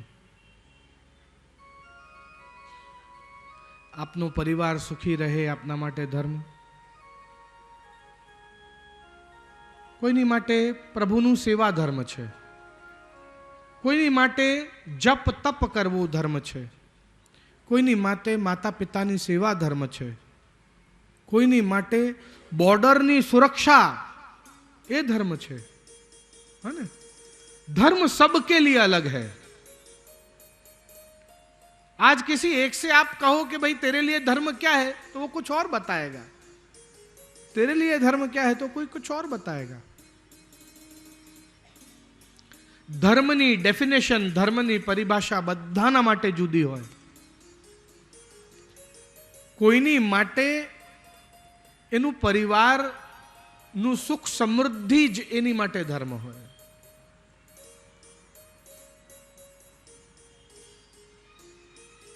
પણ આ બધા જ ધર્મોનું પાછળનું એક મેઇન ડેફિનેશન શું? તો કહ્યું કપટ રહિત ધર્મ. તો કપટ રહિત ધર્મ શેને કહેવાય? ભલે માતા પિતા પ્રત્યે હોય, આપણા દેશ આપણા બોર્ડર પ્રત્યે હોય, ગાયોની સેવા માટે હોય, ભગવત સેવા હોય, જપ તપ હોય, ગુરુ સેવા હોય, આ બધાની પાછળની મેઇન ડેફિનેશન શું? કપટ રહિત ધર્મની. તો કહ્યું કે એના 2 પ્રકાર છે કપટ રહિત ધર્મના. એક સતત હોવું જોઈએ, આજે કર્યું કાલે ન કર્યું એવું ના હોવું જોઈએ, તૈલ્ય ધારાવત. અને બીજું નિષ્કામ ભાવથી હોવું જોઈએ. સામે મને આવવું મળે એવું ના હોવું જોઈએ. ખ્યાલ આવે છે? જ્યાં સુધી આપને સામે કશું મળે એવી ઈચ્છા હોય ત્યાં સુધી પ્યોર ધર્મ નથી. એ કપટ રહિત ધર્મ નથી. કપટ રહિત ધર્મ મનથી જ્યારે આપણે કંઈક અર્પણ કરવાની ઈચ્છા થાય, ભલે આપણી માતા હોય, પિતા હોય, પત્ની હોય, પુત્ર હોય, કોઈ પણ, કે આપણી બોર્ડર, આપણું દેશ, કશું પણ હોય, જ્યારે સામેથી અપેક્ષા વિના જ્યારે આપણે કંઈ કરતા હોઈએ ત્યારે જ એને કપટ રહિત ધર્મ કહેવાય છે. શ્રીમદ ભાગવતને ગલિત ફલ કહ્યું. ગલિત ફલ એટલે જેમાં जिसमें ना छिलका होता है ना गुठली होती है, बस रस ही रस होता है. गलित फल. જેને આપણે તોડીને પ્રાપ્ત કર્યું હોય એને કર્મકાંડ કહેવાય. કે કોઈ વસ્તુ જોઈતી હોય તો અમુક પ્રકારના દાન, અમુક પ્રકારના સંકલ્પો, અમુક પ્રકારના જાપ, અમુક પ્રકારના યજ્ઞો કરવાથી એ અપ્રાપ્ય વસ્તુ આપણને મળે. કર્મકાંડ. અને એને તોડવો પડે. જે તૂટીને પડી ગયો હોય એ કૃપાથી ज्ञान कहवाए. कैसे? अरे ग्रेविटी तो पहले से ही थी इस जगत में, पर जहां एक सफरजन वृक्ष से गिरा तो वहां किसी साइंटिस्ट को ख्याल आया कि ये अपने आप खिंचाव बन रहा है, गुरुत्वाकर्षण है इस भूमि के अंदर. ज्ञान हुआ उसको. ज्ञान. टूटकर गिरा हुआ फल. जो पका हुआ फल है वो है भक्ति और गलित फल है श्रीमद् भागवत. જેમાં ના ઠડિયા છે ના છોલકા છે, માત્ર રસ જ રસ વહે છે. આ સમંતાદ લયો ઇતિ આલયમ. મુહુ રહો રસિકા ભુવિ ભાવુકા શ્રીમદ ભાગવત રસમાલયમ. આમ કહ્યું, રસનો આલય છે. માત્ર રસ જ રસ છે, એના અંદર બીજું કાંઈ જ નથી. ભલે પછી શૃંગાર રસ હોય, હાસ્ય રસ હોય, રૌદ્ર રસ હોય, અદ્ભુત રસ હોય, ભયાનક રસ હોય, કારુણ્ય રસ હોય, બીભત્સ રસ, કોઈ પણ XYZ, શાંત રસ હોય, આ બધા જ રસોના દર્શન આપને શ્રીમદ ભાગવતમાં થઈ જશે. માટે આ પણ એક કારણ છે કે એને રસમાલય કહ્યું છે. નૈમિષારણ્ય, જ્યાં એક નિમેષ માટે પણ ભગવદ નામ બંધ ન થતું હોય એને નૈમિષારણ્ય કહેવાય. અને ત્યાં શૌનકાદી ઋષિઓ યજ્ઞ કરી રહ્યા છે. તે યજ્ઞની પૂર્ણાહુતિ સમયે જેમ મેં આપને ગઈકાલે જણાવ્યું કે સૂતજીને વ્યાસપીઠ પર બિરાજમાન કરી અને શ્રીમદ ભાગવત કથા પ્રારંભ કરી છે. સૂતજીને પ્રશ્ન કર્યો છે બીજા અધ્યાયમાં પ્રવેશ કરતા. પૂછી રહ્યા છે શૌનકાદી ઋષિઓ, હે સૂતજી, કૃપા કરીને અમને બતાવો આ માનવનું કલ્યાણ કેવી રીતે થાય. સર્વશાસ્ત્રોનો સાર કયો? ભગવાનના અવતારો કયા કયા? ભગવાન શ્રી કૃષ્ણનું અવતાર લેવાનું કારણ, એનું હેતુ શું? ભગવાનની વિવિધ લીલાઓ કઈ કઈ? અને ભગવાન જ્યારે નિજ ધામ સ્વધામ પધાર્યા ત્યારે ધર્મ કોની શરણે ગયો? આવા 6 પ્રશ્નો કર્યા છે. આ છેલ્લો પ્રશ્નનો જવાબ ખબર છે કોઈને? હું દર વખતે આ પ્રશ્ન પૂછતો હોઉં છું અને દર વખતે કોઈ જવાબ નથી આપી શકતા. ભૂલી જાય છે કે શું ભગવાન જાણે. એક કરતા અનેક વખત, કાં તો 2 વખત, 3 વખત, 4 વખત, આમ હાથ ઊંચા કરો. એક કરતા અનેક વખત કોણે કોણે ભાગવત સાંભળી છે? કરો યાર, ચિંતા ના કરશો, આપને નથી પૂછવાનું કંઈ, ગભરાશો નહીં. જો કેટલા બધા. હવે જણાવો, भगवान श्री कृष्ण जब स्वधाम पधार गए तब धर्म किसकी शरण में गया कि मेरी रक्षा करो? हाँ जी, परीक्षित की शरण में गया. खबर છે ક્યારે? બહુ સાચી વાત છે, બહુ સુંદર. ખબર છે ક્યારે? જ્યારે એ દિગ્વિજય થઈને પાછા આવ્યા ને ત્યારે કલયુગ આવી ગયું હતું, હે ને? અને એમને કલયુગને ધર્મના ઉપર ચઢેલા જોયા. ધર્મ એટલે બળદ, અને એક પગ ઉપર ઊભો હતો ધર્મ 4 પગની જગ્યાએ, અને એના ઉપર આ ભયંકર સ્વરૂપ ધારણ કરીને જ્યારે આ કલયુગ ધર્મ ઉપર બેસેલો હતો ને ધર્મ રડી રહ્યો હતો, અને પરીક્ષિત પાસે આવ્યો કે અત્યારે એકમાત્ર આ પરીક્ષિત જ એવો છે જેને સાક્ષાત ભગવાનના દર્શન ગર્ભમાં જ કરી લીધા છે, એટલે ચાલો એની પાસે જવું, એ મારી રક્ષા કરશે. આગળ આવશે. अहैतुक्य अप्रतिहता सतत करना किया जाए और बिना हेतु के किया जाए वही सच्चा धर्म है એમ કહેવાય છે. ત્રીજા અધ્યાયમાં પ્રવેશ કરતા વર્ણન કરે છે, એતે ચાંસ કલા પુંસઃ કૃષ્ણસ્તુ ભગવાન સ્વયં. જો અહીંયા શું કહે છે? ચાંશ, અંશ અવતાર, કલા અવતાર, હે ને, આ બધા જુદા જુદા અવતાર, એ બધું આપને આગળ જણાવીશ. પણ કૃષ્ણસ્તુ ભગવાન સ્વયં, આ બધા અવતારોને લેનારો સ્વયં અવતારી એ કૃષ્ણ છે. કૃષ્ણ કોઈ અવતાર નથી, એ અવતારી પોતે છે. જે ત્યાં જે વાસ કરે છે ભગવાન, એ જ ભગવાન અહીંયા ભૂતલ ઉપર પધાર્યા, આવું કહી રહી છે ભાગવત. અહીંયા ભગવાનના અવતારો કયા કયા પ્રશ્ન કર્યો છે, એનો ઉત્તર આપી રહ્યા છે. સૌથી પહેલાં આદિપુરુષ એટલે બ્રહ્માજી, તદુપરાંત 4 ઋષિઓ સનક, સનાતન, સનંદન અને સનત કુમાર, આવી રીતે આ 4 ઋષિઓ થયા. તદુપરાંત વારાહ, પછી નારદ, નરનારાયણ, કપિલ, દત્તાત્રેય, યજ્ઞ, ઋષભ, પૃથુ, હે ને, મત્સ્ય, કૂર્મ, ધન્વંતરી, મોહિની. ઘણા બધા લોકો ધન્વંતરી અને મોહિનીને એક જ માને છે. અસુરોને એ મોહિની દેખાયા અને દેવતાઓને ધન્વંતરી દેખાયા. આપ જ્યાં ઉજવો છો ને ધનતેરસ, એમાં ધનની પૂજા કરો છો, એ ધનતેરસ ધનની પૂજા નથી, એ ધન્વંતરીની પૂજા છે. એ દિવસે ઔષધિનું પૂજન થાય, એ દિવસે વૈદ્યોનું, ડૉક્ટરોનું પૂજન થાય. ધનનું પૂજન ના થાય, એ ધન્વંતરીનું પૂજન છે. એ કંઈ ધનનું પૂજન નથી. ધનનું પૂજન કરો દિવાળીના દિવસે, એ લક્ષ્મી પૂજનનો દિવસ છે, હા ને. પણ લોકો શું કરે છે કે ધન વધવો જ જોઈએ, એટલે રોજે અવસર મળે ને તો રોજે ધનનું પૂજન કરે. તો આ તો એવું છે. પણ આ ધનતેરસ એ વાસ્તવમાં ધનનું પૂજન નહીં, ધન્વંતરીનું પૂજન છે. એના હાથમાં અમૃત છે, એટલે ડૉક્ટરનું પૂજન છે, દવાનું પૂજન છે, ઔષધિનું પૂજન છે, કે જે કાંઈ દવા અમને મળે, અમે જે કાંઈ દવા ખાઈએ, અમારી માટે એ અમૃત બની જાય ને અમારી તબિયત જે બગડી હોય વહેલી વહેલી સારી થાય, એવો એનું પ્રકાર છે. હા, પછી નરસિંહ, હયગ્રીવ, વામન, પરશુરામ, વ્યાસ, રામ, બલરામ, કૃષ્ણ, બુદ્ધ, અને હવે આગળ આવશે 24વો અવતાર કલ્કી.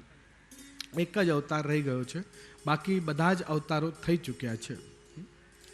આ બધા જ અવતારો 6 ભાગમાં વિભાજિત હોય, 6 પ્રકારે ભગવાન જન્મ લેતા હોય.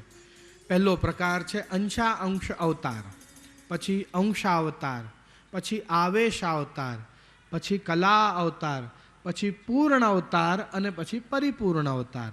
આવા 6 પ્રકારે ભગવાન આ ભૂતલ ઉપર પધારતા હોય છે. પણ આ બધા જ અવતારો લેનારો કોણ?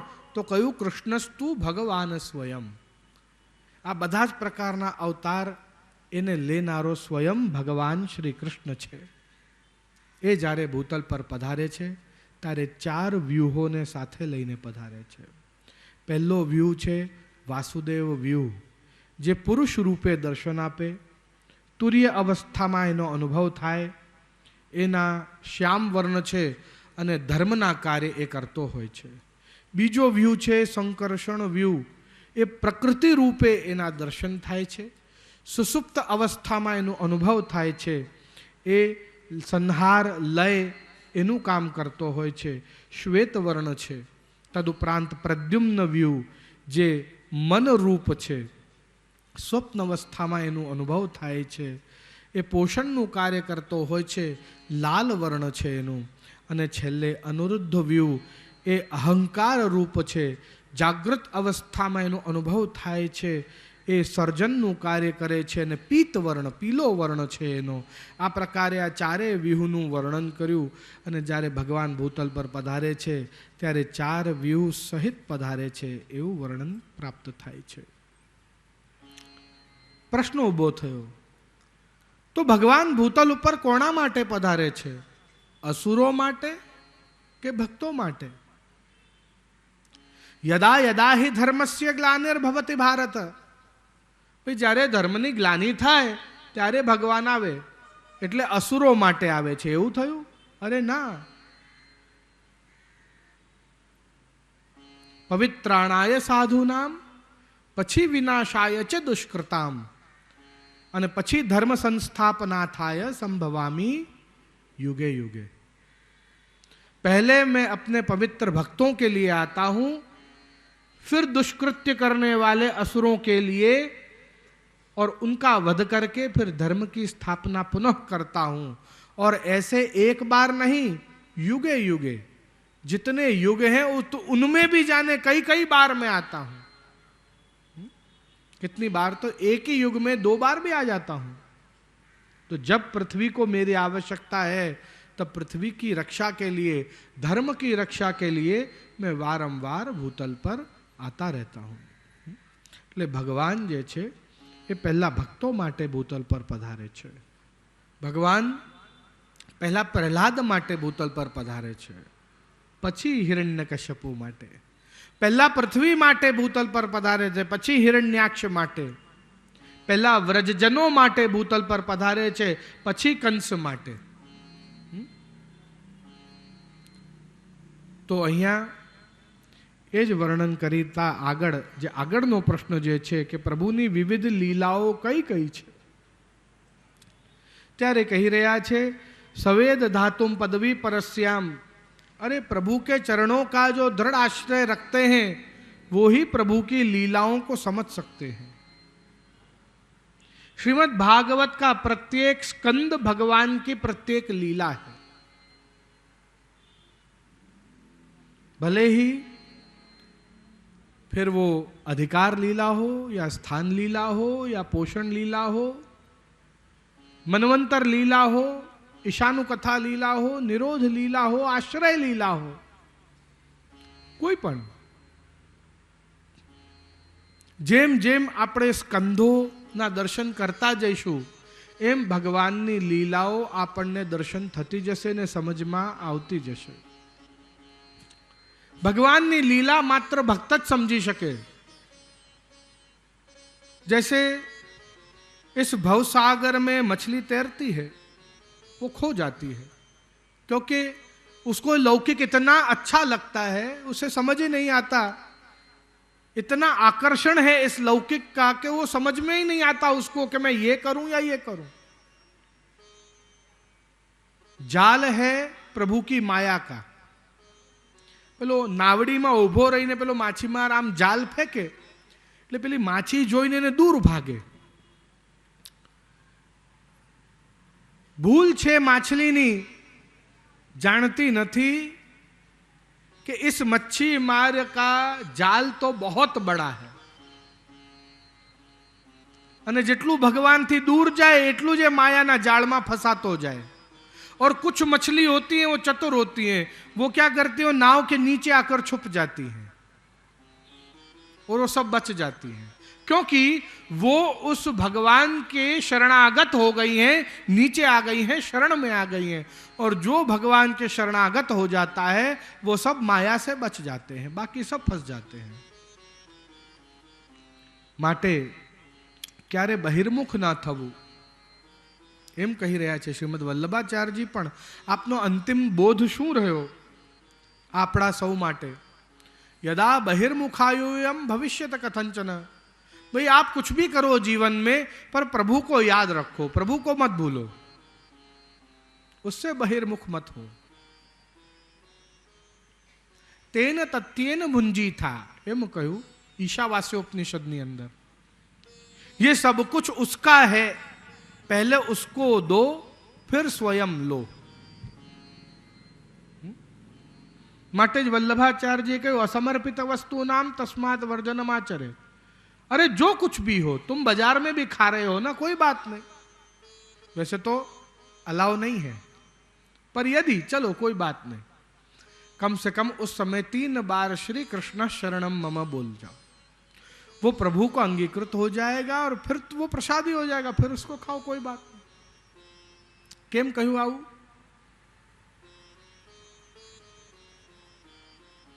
उदाहरण रूपे समझो कि आप अपना घर में अपना रूम माटे एक मोटू सरस मजानु आपने पसंद हतो एवं टीवी लई आया। टीवी चालू कर्યું तो ब्लेंक एकदम स्क्रीन छे, कशुं एमां आवतुं नथी।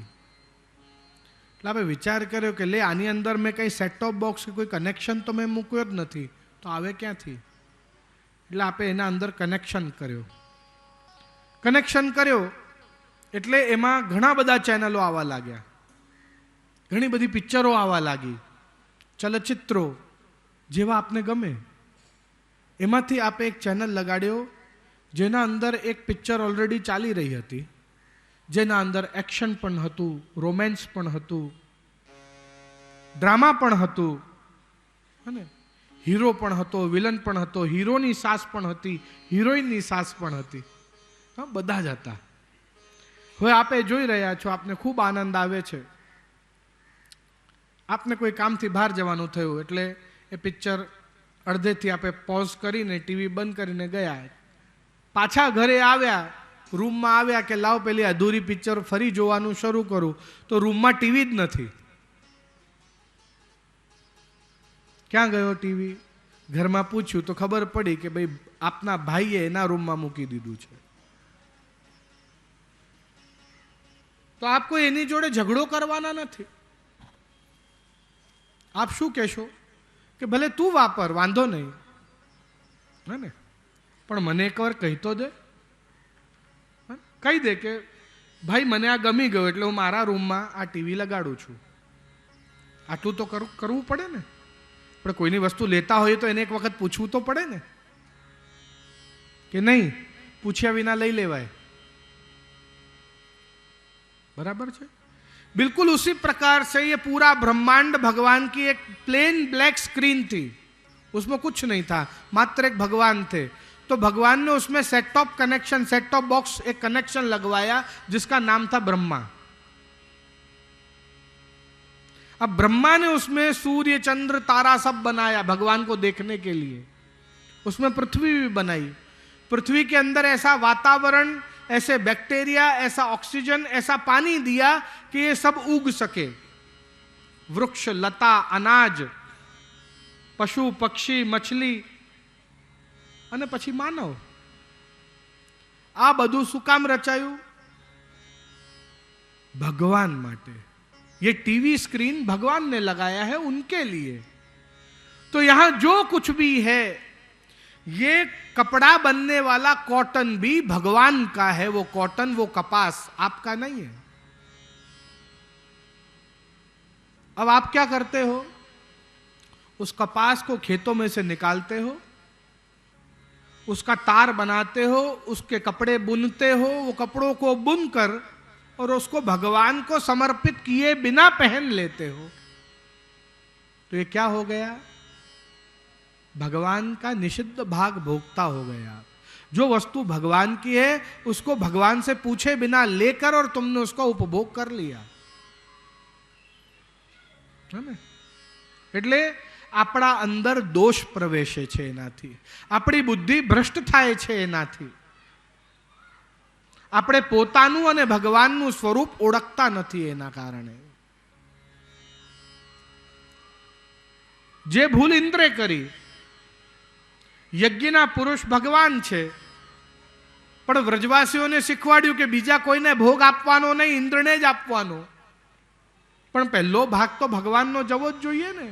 પણ ના, ઇન્દ્રે ખોટું શીખવાડ્યું, એટલે ભગવાનના ભાગનો પોતે ખાધું, એટલે ઇન્દ્ર ભગવાનને ઓળખી ના શક્યો અને સાધારણ ગ્વાલિયા હે તું, તો આવું બોલવા લાગ્યો। ખ્યાલ આવે છે? અને અમુક લોકો, જો કોઈ મને પ્રશ્ન આવા પ્રશ્નો બી આવે છે કે જે ઘરે ઠાકોરજીની સેવા બિરાજતી હોય, કીર્તન થતા હોય, સત્સંગ થતું હોય, ઠાકોરજીને ભોગ ધરતા હોઈએ, એ મહાપ્રસાદી પણ આપણા બાળકોને લેવડાવતા હોઈએ, તે છતાંય એ બાળકોની અંદર ધર્મ ના આવે તો શું એવું માની લેવું કે ભગવાન અસમર્થ છે? क्या ऐसा है? नहीं। फिर ये समझना कि भगवान ने उसको असुर ही बनाया है, जैसे कंस, जैसे शिशुपाल। वो कितनी भी भक्ति होगी उसके सामने उसको समझ में नहीं है। भगवान ने उसको बनाया ही इसी कारण से है। जैसे भगवान ने रात बनाई है, जैसे भगवान ने असुर बनाए हैं, है ना, जैसे भगवान ने काम बनाया है, क्रोध वो भी बनाया है, वो भी जरूरी है। अभी रात नहीं बनाएंगे तो दिन की विशेषता कैसे पता चलेगी, है ना? बुरे लोग नहीं बनाएंगे तो अच्छे लोगों की विशेषता कैसे पता चलेगी? भगवान ने सब कुछ बनाया है। ऐसे ही अगर उसके आसपास आप बहुत धार्मिक कार्य कर रहे हो, फिर भी यदि उसका स्वभाव नहीं बदल रहा तो समझ लो कि भगवान ने उसको उसी कार्य के लिए बनाया है। वो ऐसा ही है। એની માટે દુઃખ ના કરવું. કહી રહ્યા છે સર્વશાસ્ત્રોનો સાર કયો પ્રશ્ન પૂછે છે.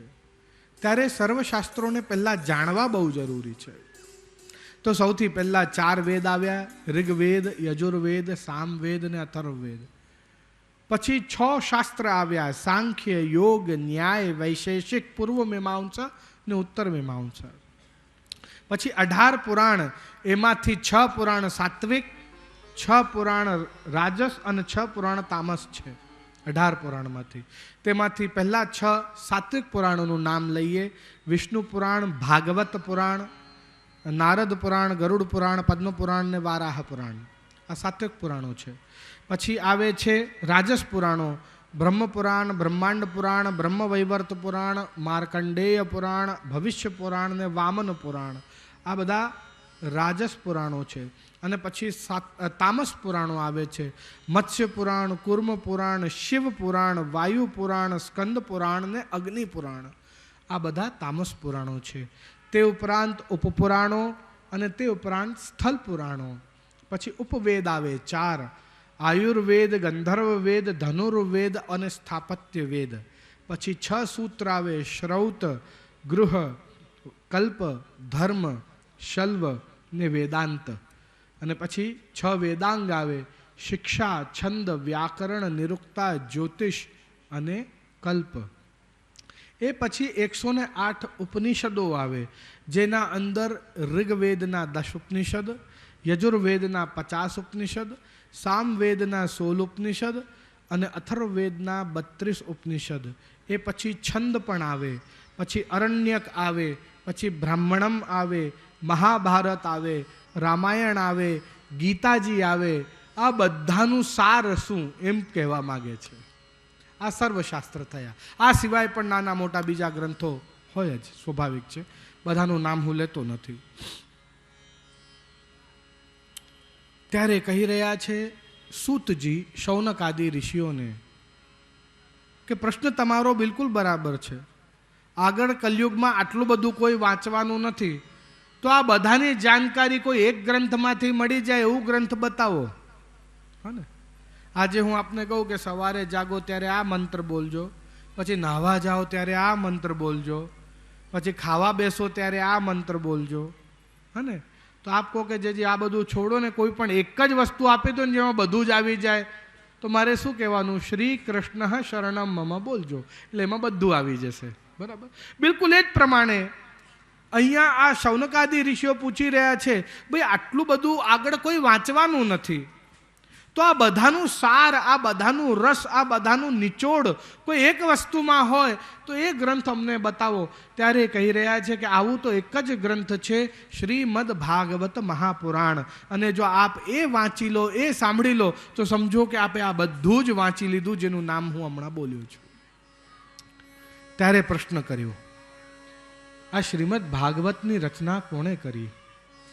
ત્યારે સૂતજીએ કહ્યું કે સર્વપ્રથમ તો ભાગવતના વક્તા સ્વયં ભગવાન અને એને સાંભળ્યા બ્રહ્માજીએ. પણ અહીંયા ભૂતલ ઉપર વ્યાસજીએ એની રચના કરી છે. નારદજી પાસેથી શ્રવણ કર્યું અને વ્યાસજીએ લખ્યું. તો પછી આ વ્યાસજી કોણ, એમના વિશે જણાવો. શ્રીમદ ભાગવત એમને કેવી રીતે લખ્યું, કેવી રીતે નારદજી પાસેથી પ્રાપ્ત કર્યું, એ જણાવો. શુકદેવજી ને એ ભાગવત એમને કેવી રીતે આપી, એ જણાવો. શુકદેવજી અને પરીક્ષિતજી એટલા બધા દૂર રહે છે, તે છતાં એ બંને કેવી રીતે મળ્યા, કોણે એમને મળાવ્યા, એ જણાવો.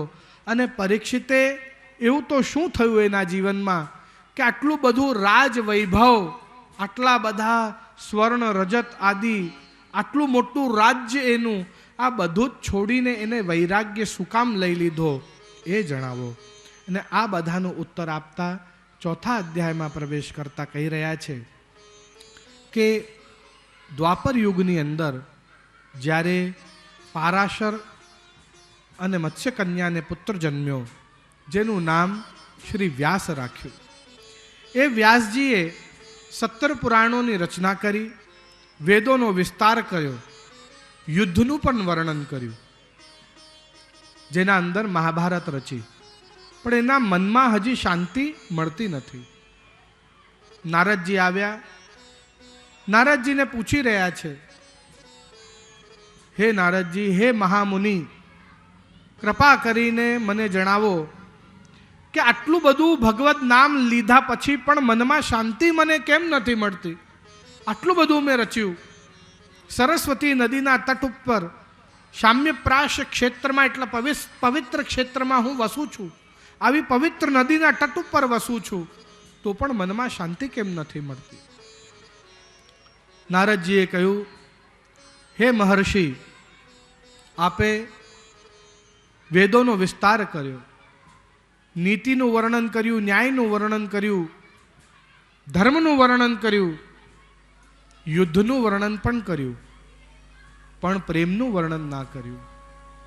અને જેનું જન્મ જે કાર્ય કરવા માટે થયું હોય, જ્યાં સુધી એ કાર્યને ના કરે ને ત્યાં સુધી એને શાંતિ મળે નહીં. અને આપનું જન્મ ગોપી અને કૃષ્ણના પ્રેમનું વર્ણન કરવા માટે થયું છે. અને જ્યાં સુધી આપ આ ભગવદીઓના પ્રેમનું વર્ણન નહીં કરો, ત્યાં સુધી આપને પણ મનમાં શાંતિ નહીં મળે. આ પ્રેમ કેવો છે હે નારદજી, આપ મને વર્ણન કરો. અને ત્યારે નારદજીએ શ્રીમદ ભાગવત કહેવાનું પ્રારંભ કરતા મંગલાચરણ કર્યો છે. આવો આપણે પણ નારદજી દ્વારા કરેલું મંગલાચરણનું ગાન કરીએ. નમો ભગવતે તુભ્યમ વાસુદેવાય ધીમહિ, આ શ્લોકનું ગાન કરીને અને નારદજીએ જે ભાગવત સંભળાવી વ્યાસજીને, એના અંદર પણ પ્રવેશ કરીશું. નમો ભગવતે તુભ્યમ વાસુદેવાય ધીમહિ પ્રદ્યુમ્નાય નિરુદ્ધાય નમઃ સંકર્ષણાય ચ નમઃ સંકર્ષણાય ચ.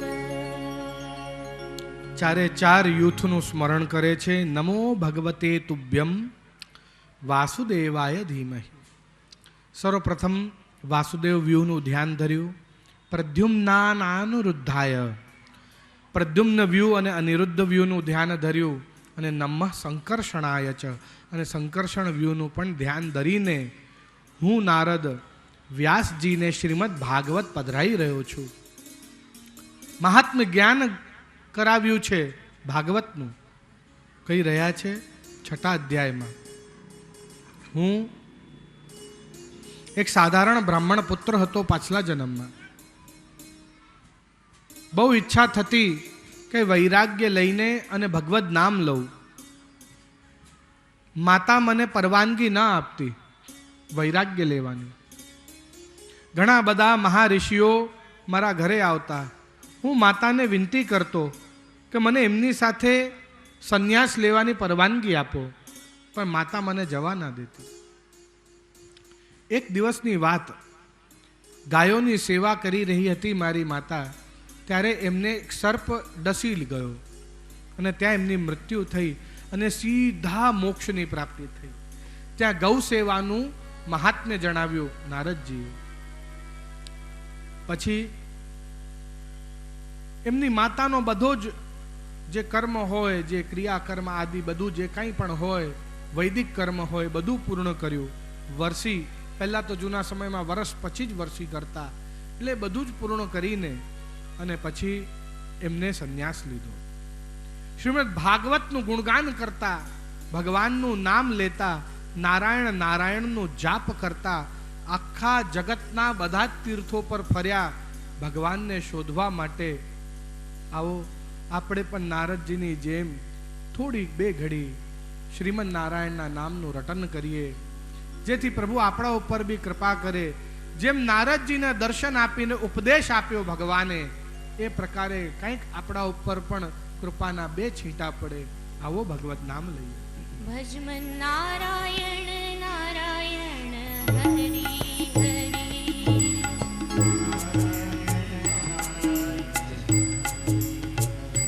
શ્રીમન નારાયણ નારાયણ હરી હરી.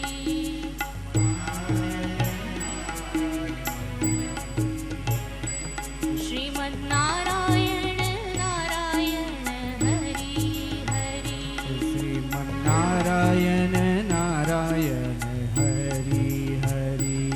હરિ ઓમ નમો નારાયણ. ઓમ નમો નારાયણ. હરિ ઓમ નમો નારાયણ. હરિ ઓમ નમો નારાયણ. હરિ ઓમ નમો નારાયણ. હરિ ઓમ નમો નારાયણ. હરિ ઓમ નમો નારાયણ. હરિ ઓમ નમો નારાયણ. બધા વૈષ્ણવ તાલીની સાથે ધૂનનો આનંદ લે.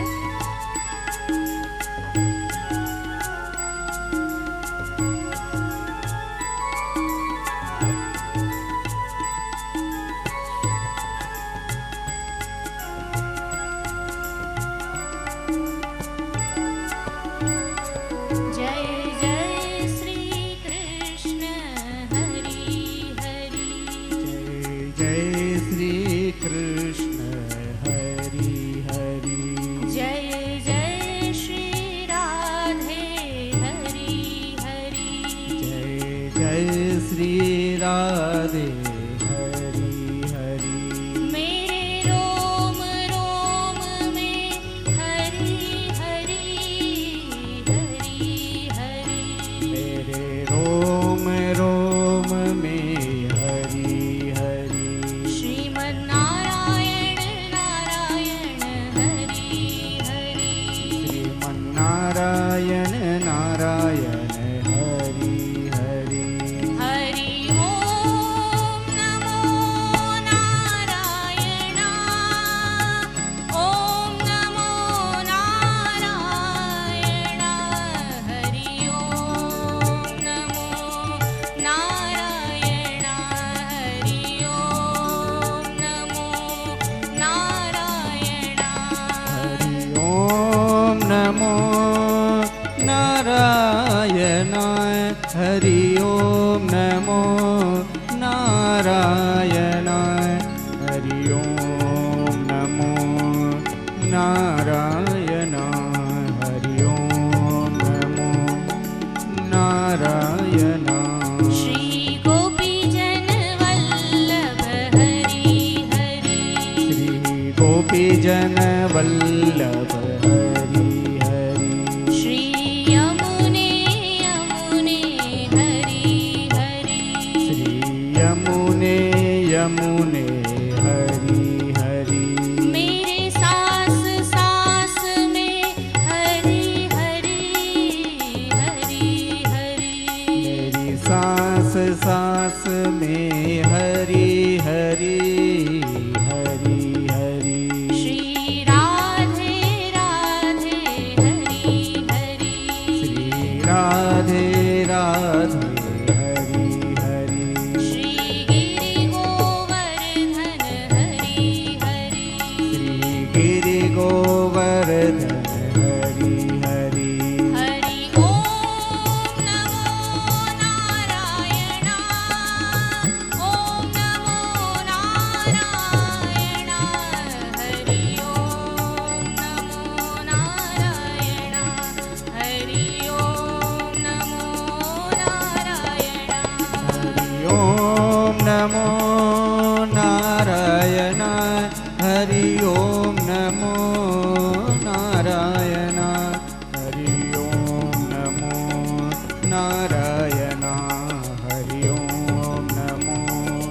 नारायणा नंद नंदन श्री कृष्ण हरि हरि नंद नंदन श्री कृष्ण हरि हरि श्री गिरि गोवर्धन हरि हरि श्री गिरि गोवर्धन हरि हरि श्री यमुने यमुने हरि हरि श्री यमुने यमुने हरि हरि मेरी रोम रोम में हरि हरि हरि हरि मेरी रोम रोम में हरि हरि हरि हरि मेरे अंतर प्राण में हरि हरि हरि हरि मेरे अंतर प्राण में हरि हरि हरि हरि श्रीमन्नारायण नारायण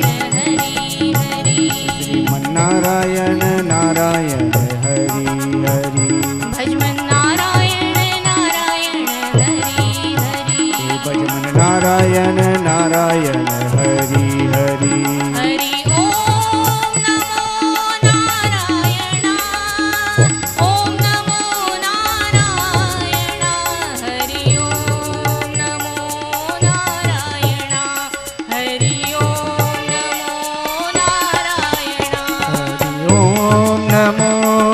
नारायण हरि ओम नमो नारायण हरि ओम नमो नारायण हरि ओम नमो नारायण श्रीमन्नारायण नारायण हरि हरि श्रीमन्नारायण नारायण हरि हरि भजमन नारायण नारायण हरि हरि भजमन्नारायण नारायण हरि हरि श्रीमन्नारायण नारायण हरि हरि श्रीमन्नारायण नारायण हरि हरि कृष्ण कन्हैया लाल की की जय અનેકાનેક તીર્થો પર ભગવદ નામ લેતા જ્યારે છેવટે થાક્યા, વર્ષો સુધી ભટક્યા, પર ભગવાનનો સાક્ષાત્કાર ના થયો. એક વૃક્ષને ટેકો દઈને નારદજી બેઠા છે, નેત્રોને બંધ કરતા જ સાક્ષાત પરબ્રહ્મ પરમાત્માના દર્શન થયો. કહેવા લાગ્યા, હે નારદ, તારા ભક્તિથી હું પ્રસન્ન થયો, પણ હવે તો પ્રલયનો સમય આવી ગયો. હમણાં હું પ્રકટ થવાનો નથી,